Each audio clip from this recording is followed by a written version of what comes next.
Right, hi guys, and welcome to a new series I'm calling Daily Drives, which, as it sounds, I'll just be daily driving to work. But I thought, a lot of the time, I sit here and think about random things or topics. My centre camera is less stable than I thought it was going to be. Oh, you're very much going to stack it. Hold the phone. I have no idea what my camera can see now. But we'll go with this one anyway for today, because what I'm going to do is, the plan is, every time I basically drive to work or I need to go anywhere, I'm going to whack the camera on. Hopefully the mount's reasonably stabling it, because my ride is not very good and the roads to work are very bumpy. So hopefully I go to work or I go anywhere and I think of either something to talk about or just anything random. You know, you guys can ask me questions in the comments, and every day or every other day I will answer them on my daily drives. So yeah, this is Daily Drive episode 1. Oh, hello.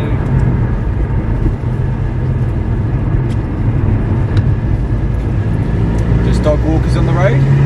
Hopefully you would have seen them through that camera, but I guess we'll see at the end. But normally I spend this time, you know, listening to music as you would. That's something I can talk about, obviously, what sort of music I listen to. There's a plethora of options to do. And I just thought, rather than just sit here every morning on my way to work thinking about how I can't film content at the moment because either the weather's too dark, the weather's too windy, the weather's too wet. Also, you know, I finish work, get home, it's dark, and then I get to the weekend and it's raining all weekend. So this way I can make content still. So hopefully, no matter what, I should have at least 3 to 4 videos, or should I say 2 to 3 to 4 videos, depending on how many days I'm working that week, to upload. So hopefully this will mean I have more consistent uploads, more regular uploads, even if it is just daily driving on my way to work. So if people obviously like this, there'll be a lot more of it.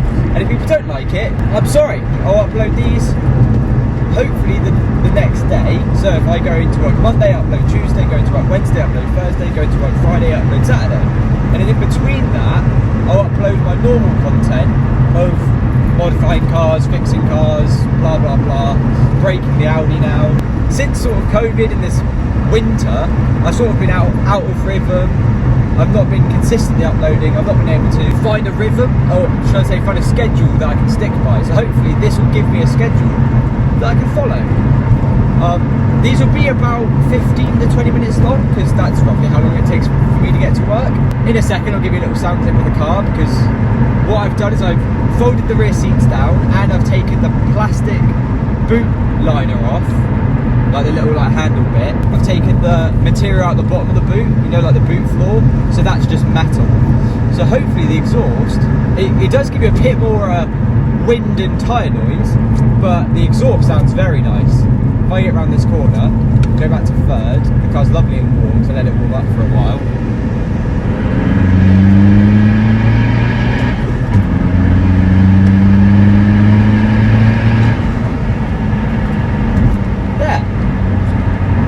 So hopefully that sounds good on camera. It sounds very good in here. Not very practical, but man does it sound good. Let's talk about the Project WRC Focus ST170, because it's an interesting topic, mainly because I bought that car originally to put a WRC kit on it, roll cage and track day it. But the issue is, I bought such a low mileage car because it's only on 65,000 miles.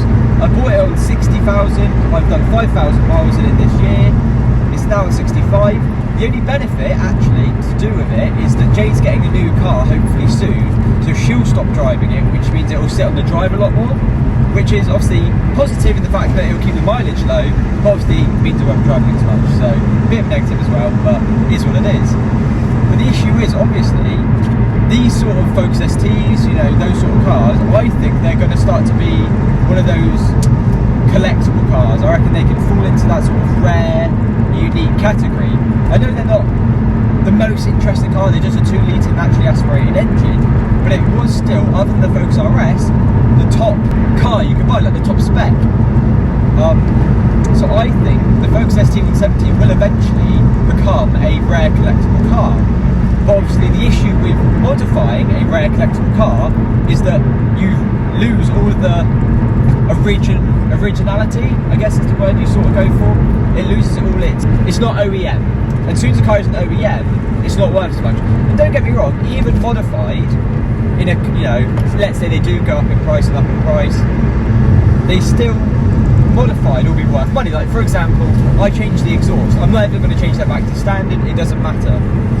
The fact that the exhaust is a Scorpion exhaust in stainless steel and never going to rot, I see it obviously as a positive. It looks better, it sounds better, it feels that the exhaust gap better, but it isn't OEM. So anyone who's looking for an OEM, completely standard Focus ST170 in the future, would look at mine and go, it's got an exhaust. But the only positive of what I want to do with that car is it's all bolt-on. Front bumper replacement, bonnet, well, I'm not replacing the bonnet, because it does have like a grille and I'm not a big fan of it. But yeah, bonnet replacement. God, that was a pothole. Bonnet replacement. No, bumper replacement. Wings replacement. The rear wing attaches to the glass in the boot lid. So,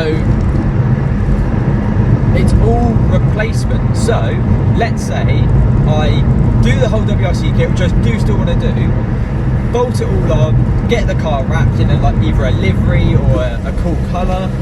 I definitely want to do like door number stickers and like the GB flag and your name on the rear window and stuff like that. I definitely do want to do, if it's not a full livery, at least aspects of a livery, like a big number, maybe some sponsorship decals, but maybe not an actual livery, just a nice colour, and then some, stickers. So like for example, if I was wrapping it orange, I'd get like a big white square with black numbers, and then some black sponsors all over it. So it'd still look cool, but it's not a proper livery like a classic Martini livery or like a Conway grey livery.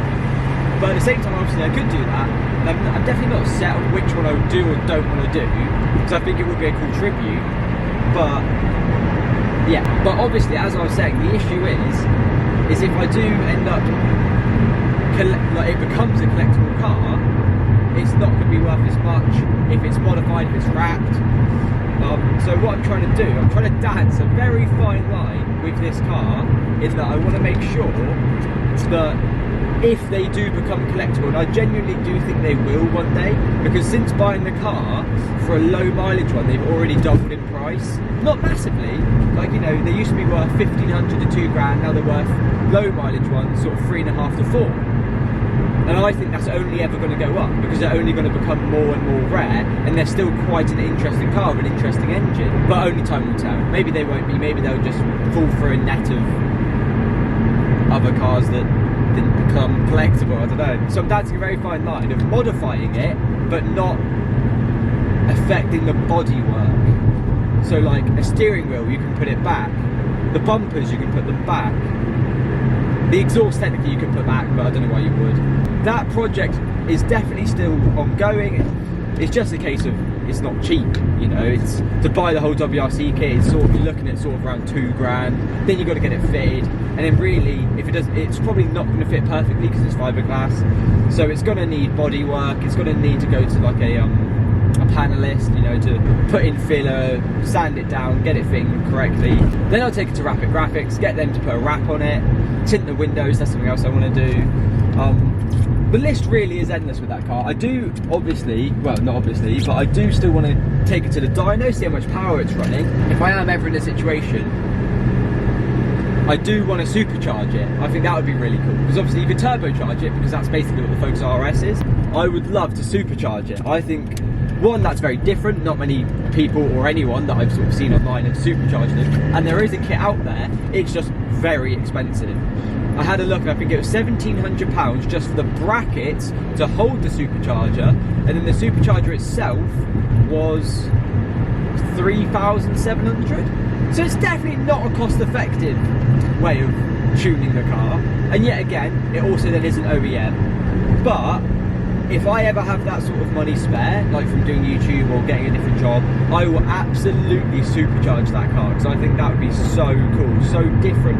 And because it's light, surprisingly fast. Like a supercharger, track tyres, proper racing suspension, decent upgraded brakes, discs and pads, that car would be a rapid track car. And then if I stripped it, yet again, sort of defining the OEM, if I stripped it, roll cage, oh, that car would be ridiculously fast. That is basically the overarching, what I want to do to the Focus, WRC kit, coilovers, a set of 1552 Turbo Mac wheels, I think they're called, which have like, they're like the 5 spokes, but then with all the holes around the outside. I think, why?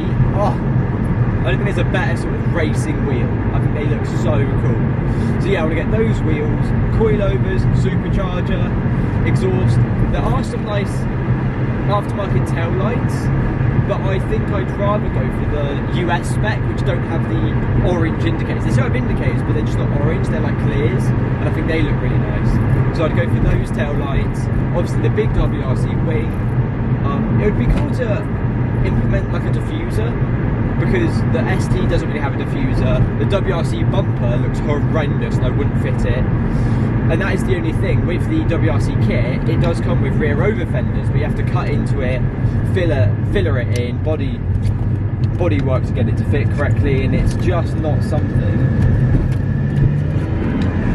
I want to do. It's not something I want to put, mainly because the only reason you'd put the WRC over fenders is to fit, I was joking, it's RS3, is to fit the WRC rear bumper, and I don't like it, so it's just not worth it. So I'm not going to fit the over fenders because I don't want to fit the rear bumper. So yeah, so they don't really do a bumper for the Focus ST or any of the Focuses. Like even the RS is just a bigger sort of beefier bumper. It doesn't have a diffuser. So it'd be interesting to like sort of maybe cut out half of the bumper, fit a diffuser. Obviously it wouldn't be functional, but just fit a diffuser, just so it looks a bit cooler, looks a bit more aggressive. Because the rear bump, the whole rear of the Focus is quite roundy and bubbly. It's not aggressive at all. Give you a sound clip in a minute.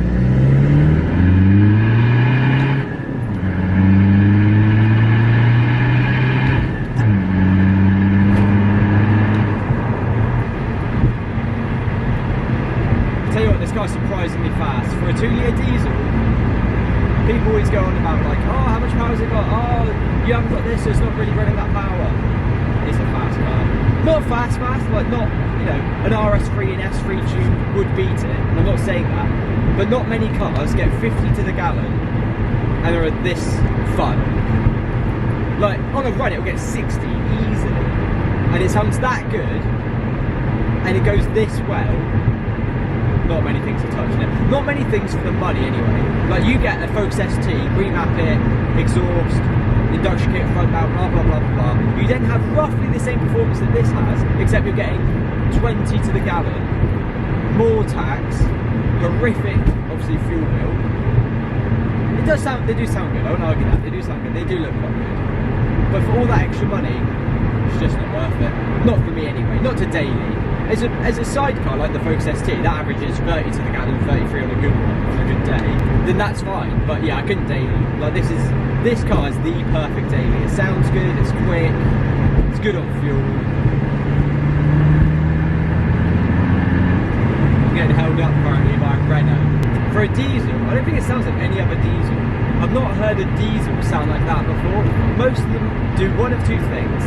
They either sound really hollow, and then they have really good turbo spool and turbo like woo, or they go like they have those good noises. But they just sound like hollow, like echoey, like the turbo's just sort of echoing down the exhaust, but it doesn't really sound aggressive. Not many diesels sound really aggressive, especially when they're really on it. They then go silent. When they're at low RPM, they start to go. They have that sort of a bit of a snarl, but this just absolutely screams. Yeah, I genuinely don't think another diesel sounds like this car. Well, I hope you guys enjoyed this sort of first episode of daily drives. This one has obviously been talking about what daily drives would be, talking about the Focus. But if you have any topics in mind that you want me to talk about, feel free to put them in the comments or message me on Instagram. But yeah, thank you guys for watching, and I'll catch you in the next one.